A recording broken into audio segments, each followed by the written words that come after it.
Assalamualaikum, anda sedang menonton Sekilas Fakta 5 Oktober 2022 bersama dengan saya Nosyah Mama Amin.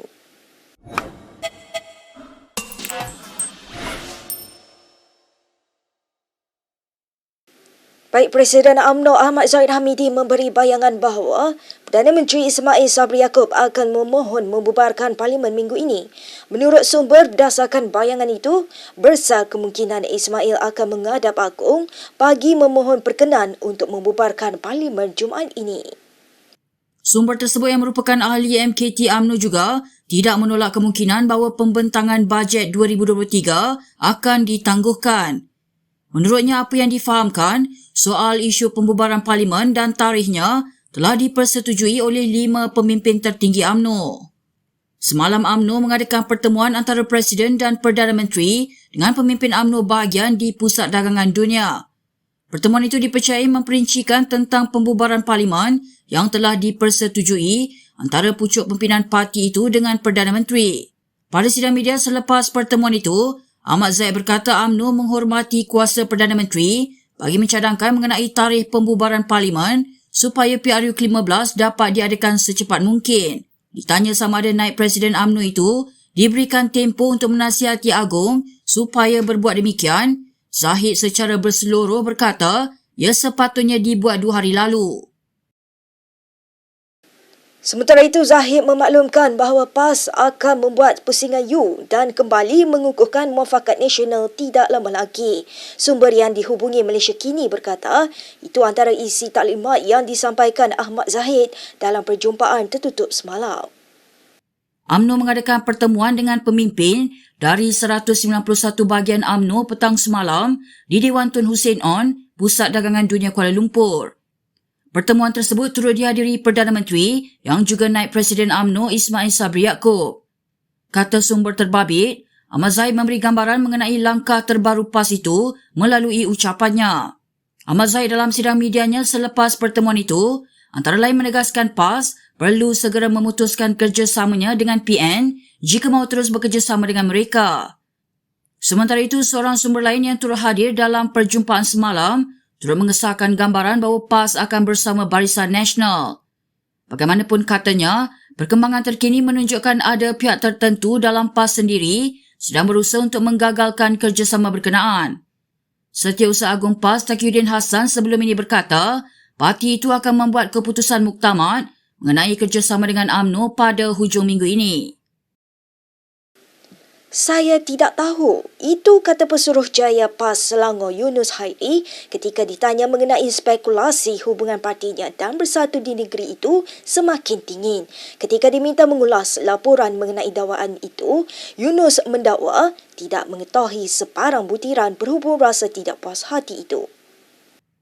Portal Free Malaysia Today hari ini yang memetik sumber melaporkan hubungan kedua-dua parti itu di Selangor renggang berikutan rasa tidak puas hati di kalangan pemimpin parti komponen Perikatan Nasional. Sumber PN berkata, pemimpin PAS negeri tidak berpuas hati dengan pembahagian jawatan peringkat bahagian melibatkan 22 parlimen bagi 3 parti komponen dalam PN. Difahamkan rasa tidak puas hati itu mengakibatkan terdapat pimpinan PAS negeri akan memboikot majlis bersama pengerusi PN Muhyiddin Yassin pada malam ini. Bagaimanapun Yunus mengesahkan dia akan menghadiri majlis itu bersama Muhyiddin. Untuk rekod PN Selangor diketuai oleh Azmin Ali dari Bersatu. Selangor mempunyai 22 kerusi parlimen dan 56 kerusi DUN dan telah diperintah oleh Gabungan Pakatan Rakyat dan juga Pakatan Harapan sejak 2008. Kita ke perkembangan berikutnya. Mahkamah Tinggi Kuala Lumpur diberitahu ahli perniagaan Jolo berada dalam salah satu kereta konvoi yang menuju ke rumah Najib Razak pada 2011. Bekas pengarah urusan M-Bank Berhad Chia Teck Guang turut mengesahkan dia juga menyertai konvoi berkenaan. Saksi pendakwaan ke-39 itu berkata dia ke rumah Najib ketika itu kerana mahu mendapatkan tanda tangannya selaku Perdana Menteri yang mahu membuka akaun bank. Akaun semasa Najib yang berakhir dengan nombor 694 merupakan salah satu aspek utama kes pendakwaan dalam perbicaraan rasuah 2.28 bilion ringgit bekas Menteri Kewangan itu. Menurut Chia, sebuah kereta datang ke rumahnya pada Januari tahun itu untuk membawanya ke rumah tertuduh di Langgak Duta Kuala Lumpur.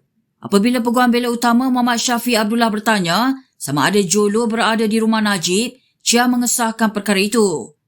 Bagaimanapun Chia memberitahu dia tidak bercakap dengan Jolo dan pergi ke bahagian lain rumah tersebut dan bertemu Najib. Semalam Chia memberi keterangan semasa di rumah tersebut, Najib memberitahu tujuannya mahu membuka akaun semasa adalah bagi menerima derma sebanyak 100 juta dolar Amerika Syarikat dari Putera Arab Saudi. Baik Lembaga Hasil Dalam Negeri dan Nuriana Najwa Najib hari ini menyelesaikan kes saman untuk menuntut 10.3 juta ringgit cukai tertunggak daripadanya. Peguam Muhammad Farhan Muhammad Syafi'i yang mewakili Nuriana mengesahkan LHDN menarik balik rayuan berkaitan kes itu yang sebelum ini difailkan di Mahkamah Rayuan. Rayuan itu berkenaan keputusan Mahkamah Tinggi Shah Alam pada 26 Ogos 2020 yang menolak permohonan LHDN untuk penghakiman ringkas terhadap anak bekas Perdana Menteri Najib Razak itu. Mengikut Undang-Undang Sivil, sesebuah mahkamah dibenarkan membuat penghakiman ringkasan bagi memutuskan hal perundangan tanpa menjalani perbicaraan penuh. Jika ia dibenarkan, Nuriana tidak boleh membela dirinya terhadap saman tersebut. Sebelum ini Nuriana menegaskan bahawa pendapatan yang mahu dikenakan cukai oleh LHDN adalah wang yang diberikan oleh suaminya dan Yar Kasibayev. Menurutnya, tuntutan LHDN tersebut dibuat ke atas wang hantaran serta hadiah daripada keluarga dan rakan-rakan serta rumah yang diperolehinya selepas suaminya menyenaraikan dirinya sebagai pemilik bersama. Nuriana turut menyifatkan tindakan LHDN itu sebagai usaha kerajaan sebelum ini untuk menentang keluarganya. Ahli Parlimen Jelutong RSN Raya membangkitkan persoalan adakah Ahli Parlimen Pekan Najib Razak masih menerima elang sebagai wakil rakyat. Bercakap di Dewan Rakyat hari ini, Raya turut mempersoalkan keistimewaan yang diterima Najib berbanding tahanan penjara yang lain. Jadi persoalan saya, adakah allowance beliau sebagai wakil rakyat masih sedang dibayar oleh kerajaan? Nombor satu. Kedua, beliau juga telah dibenarkan untuk mendapat rawatan daripada hospital Ceras. Saya ingin tanya, adakah ini juga sebahagian daripada kelebihan yang diberikan kepada beliau sebagai wakil rakyat? Raya turut membangkitkan maklumat tular yang mendakwa status Najib sebagai wakil rakyat dikekalkan sebagai rancangan untuk mengekalkan Najib sebagai ahli Parlimen Barisan Nasional. Timbalan yang di-Pertua Dewan Rakyat Muhammad Rashid Hasnun bagaimanapun menjelaskan beliau tidak boleh mengesahkan perkara itu dan meminta Raya menulis kepada pejabat yang di-Pertua Dewan Rakyat. Baik, berikut beberapa lagi ringkasan berita untuk hari ini.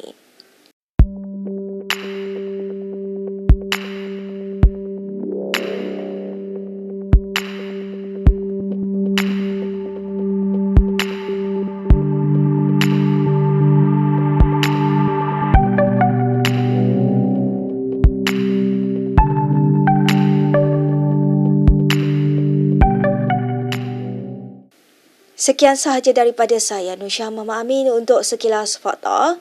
Untuk lebih banyak berita, anda boleh melayari kinitv.com. Anda juga boleh mengikuti kami di Instagram, Twitter, YouTube dan Facebook. Salam hormat dan jumpa lagi.